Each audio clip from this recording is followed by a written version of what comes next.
我都想去睇除夕煙花匯演。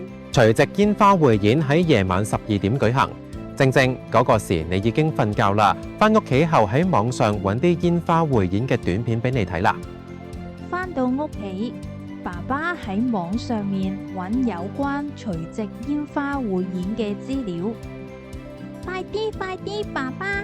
我好想睇除夕煙花匯演。揾到啦！我哋睇舊年除夕煙花匯演嘅紀錄片啦。煙花匯演真係好好睇啊！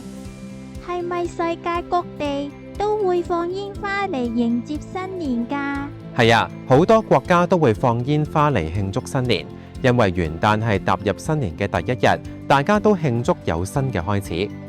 元旦嗰日，晶晶邀請咗小文一家同李姨姨嚟屋企一齊慶祝。